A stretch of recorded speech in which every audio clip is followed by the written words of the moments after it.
The passion to explore is at the heart of being human. This impulse to go, to see, to know has found expression in every culture. Africa was circumnavigated by Phoenician sailors in the employ of an Egyptian pharaoh in the 7th century BC. The islands of the Pacific were settled by skilled and heroic navigators from Indonesia. Great fleets of ocean-going junks left the ports of Ming Dynasty China to explore India and Africa. A century later, 3 ships left Spain under the command of an Italian navigator to discover the Americas. And then a Portuguese expedition succeeded in sailing all the way around this blue globe. These voyagers of many cultures were the first planetary explorers. They have bound the Earth up into one world. In our exploration of other worlds, we follow in their footsteps. Our present spaceships are the harbingers, the vanguard of future human expeditions to the planets. We have traveled this way before, and there is much to be learned by studying those great voyages of a few centuries ago.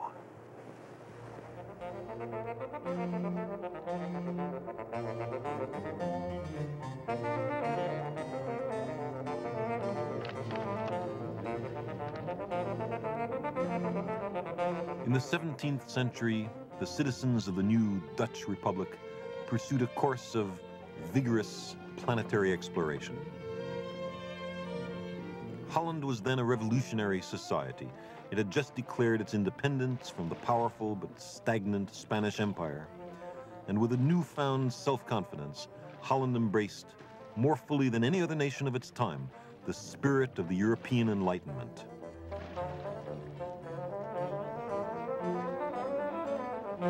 It was a rational, orderly, and creative society. But because Spanish ports and vessels were closed to the Dutch, the economic survival of the tiny republic depended on its ability to construct, man, and operate a great fleet of commercial sailing vessels.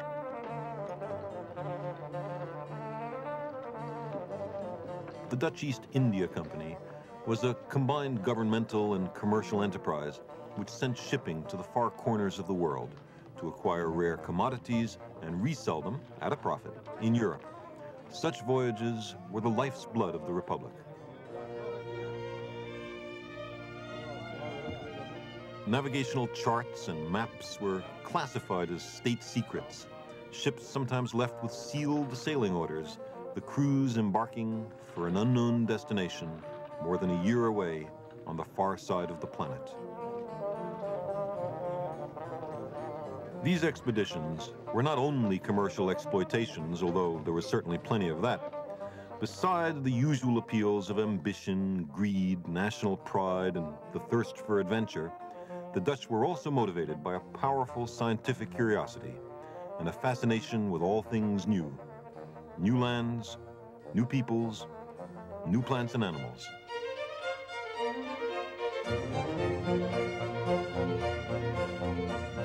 This building, then the Amsterdam Town Hall, still attests to the hardy self-assurance of its 17th century architects. Its lavish crystal adornments still reflect the glittering pride they felt in their accomplishments and their prosperity. It took shiploads of marble to build this place. Constantine Huygens, a poet and diplomat of the time, said that this town hall dispelled what he called the Gothic squint and squalor. The Middle Ages had ended. The Enlightenment had begun. Up there, do you see, is Atlas supporting the heavens on his shoulders. And beneath is Justice with a golden sword and golden scales, flanked by death and punishment. And who is it that Justice is trampling underfoot? Why, it's avarice and envy. the gods of the merchants. The Dutch knew that the unrestrained pursuit of profit posed serious threats to the soul of the nation. A less allegorical symbol is down here on the floor. It is a great inlaid map stretching from West Africa to the Pacific Ocean. The whole world was then Holland's arena.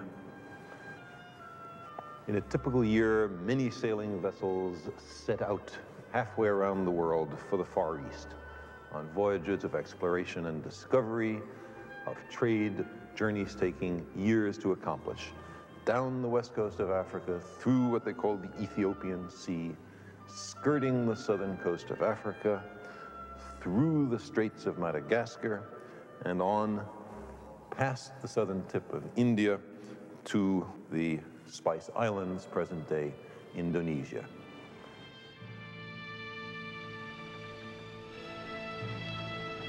Another set of voyages went south and east to New Holland, later renamed Australia.